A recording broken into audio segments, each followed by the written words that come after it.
Welcome to Despicable Maine Deep Dive. Today on the show, we're digging into a really troubling case. Christopher C. Hast. He was a part-time police officer in Stockton Springs. Let's take a look at how things work out for him, or didn't. Yeah, Christopher Hast, he had a few roles in law enforcement up here. Stockton Springs PD, that was from 2015 right up until he was arrested.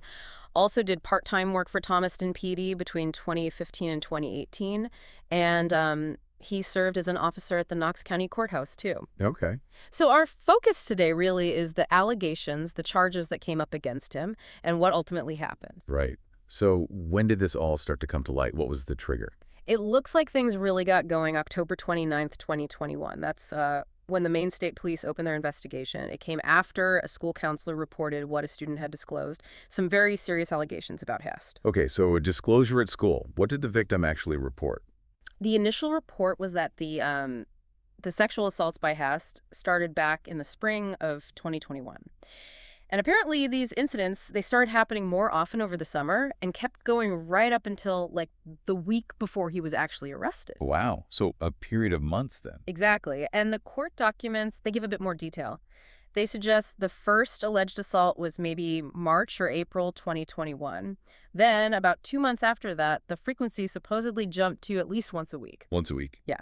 And the last time, according to the documents, was October 27th, just days before the investigation formally began. So when they arrested him on November 1st, 2021, what were the initial charges? At the time of arrest, he was facing 12 counts of Class B gross sexual assault. 12 counts. Yeah. And, in Maine, a Class B felony, that's serious. It carries significant potential prison time, really underscores the gravity right from the start. Absolutely, 12 counts.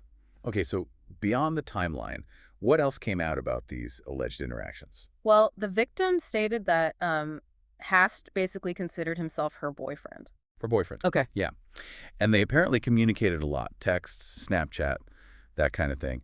The allegations also mentioned some coercive stuff, like Hast sending her sexually explicit links from the internet and asking for nude photos. He also apparently asked her to delete their messages. Trying to cover tracks, potentially. That's often the interpretation, yeah. And then there was this really disturbing alleged Snapchat message sent about 2 weeks before he was arrested in November 2021. He allegedly insinuated he wanted to kill her mother. Kill her mother. Why? So they, quote, could be together forever. That's according to the court documents. It's chilling. That's beyond disturbing. And what was Hast's response when confronted? Well, when the police interviewed him that Monday, the day he was arrested, he denied it. Denied everything. Denied having sex with the victim. That was his initial stand. Okay. So, denial initially, but it obviously moved forward. What was the final outcome? The conviction. He was ultimately convicted on several charges. Gross sexual assault, sexual exploitation of a minor, and also possession of sexually explicit material involving a minor. So multiple serious convictions and the sentence. The sentence came down on Thursday, September 25th, 2024. He received 10 years in prison. 10 years. 10 years. And according to the Department of Corrections website, the earliest he could possibly be released is September 19th, 2032. Right. And he's currently serving that time where... At the Maine Correctional Center down in Windham. 10 years. It really makes you think, and this is where we get a bit sarcastic maybe, but bear with me. Just imagine you get caught maybe, I don't know, shoplifting a pack of gum. A stupid mistake, right? But given how things can sometimes work, the legal maze, you might, sarcastically speaking, almost feel like you're looking at more hassle, maybe even more time than someone convicted of these horrific crimes. It's absurd to even compare, but the thought crosses your mind.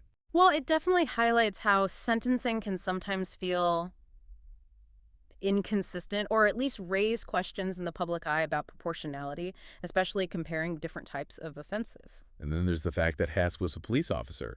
Part-time, yes, but still law enforcement. It just, again, cynically makes you wonder, does that badge come with some kind of professional courtesy when the system is looking at you? That's a really common concern you hear voiced, whether there's an inherent bias or the appearance of one when the person accused is part of the system itself. People question if accountability is applied evenly. Exactly. It's almost like The takeaway here, sarcastically again, is he should have just, focused on making friends in high places. Yeah. Like maybe he should have tried to become best buddies with Chief Winchester, right? Uh-huh. Share some coffee, talk about the weather, join the same clubs. The implication being maybe those connections, that in-group status, could somehow cushion the blow, protect you from facing the full music. It's a cynical view, but you see why people might think that. And that sentiment, that feeling that connections might matter or that there's a different standard sometimes, it does reflect a skepticism some people have about equal justice. We don't have evidence of that specific influence here, of course, but the perception, the question, it's definitely out there. It really is. Okay, shifting gears completely here because this is vital. If anything we've discussed today resonates, or if you or someone you know needs help related to sexual assault or violence, please know there are resources. The Maine Coalition Against Sexual Assault has a statewide, confidential 24/7 hotline. That's right. The number is 800-871-7741. Again, that's 800-871-7741.